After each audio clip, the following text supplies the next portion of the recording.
Jamhuri ya Muungano wa Tanzania na Jamhuri ya Kisoshalisti ya Vietnam zimekubaliana kuimarisha na kupanua maeneo mapya ya ushirikiano wa kiuchumi na kijamii kwa lengo la kuchochea maendeleo endelevu kwa pande zote mbili. Makubaliano hayo yalifikiwa katika mazungumzo ya ngazi ya juu yaliyofanyika Hanoi, Vietnam, kati ya Waziri wa Mambo ya Nje na Ushirikiano wa Afrika Mashariki wa Tanzania, Mheshimiwa Balozi Mahmoud Thabit Kombo, na Naibu Waziri Mkuu ambaye pia ni Waziri wa Mambo ya Nje wa Vietnam, Mheshimiwa Bui Tha Son. Mazungumzo hayo yalifanyika wakati mataifa hayo mawili yakitimiza miaka 60 ya mahusiano ya kidiplomasia tangu yalipoanzishwa rasmi Februari 14, 1964. Maeneo mapya ya ushirikiano yaliyopatiwa kipaumbele ni pamoja na uanzishaji wa viwanda vya kuongeza thamani katika mazao ya kilimo kama korosho, matunda na mboga, teknolojia ya habari na mawasiliano, biashara na uwekezaji, ushirikiano wa sekta binafsi, madini adimu, elimu na mafunzo, pamoja na ulinzi na usalama. Waziri Kombo alisisitiza umuhimu wa uwekezaji katika sekta ya kilimo,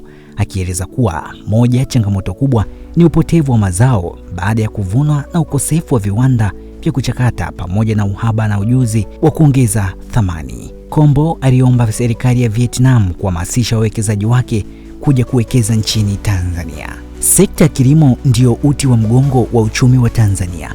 Tunatambua kuwa Vietnam imepiga hatua kubwa kwa kutumia teknolojia za kisasa na mbinu bora za kilimo. Tunaamini kuwa ushirikiano katika uwekezaji wa mafunzo utasaidia sana kuongeza usalama wa chakula nchini na kipato cha wakulima wetu, alisema Waziri Kombo. Kwa upande wake, Naibu Waziri Mkuu wa Vietnam, Mheshimiwa Son, alieleza kuwa wanaiangalia Tanzania kama mshirika wa kipekee na wa kimkakati barani Afrika na wako tayari kushirikiana katika maeneo yote ya kiuchumi yaliyojadiliwa kwa manufaa ya pande zote mbili. Vietnam, ambayo ni moja ya nchi zinazokuwa kwa kasi barani Afrika, ilirekodi ukuaji wa pato la taifa kwa 6.93 katika robo ya kwanza ya mwaka 2025, kiwango cha juu zaidi kwa kipindi hicho tangu mwaka 2020. Ukuaji huo ulitokana na kuongezeka kwa uzalishaji wa viwanda, maendeleo katika sekta ya kilimo, ongezeko la matumizi ya ndani na ukuaji wa utalii. Aidha, biashara ya nje ya Vietnam ilifikia dola za Kimarekani bilioni 202.52, ikiwa ni ongezeko la 13.7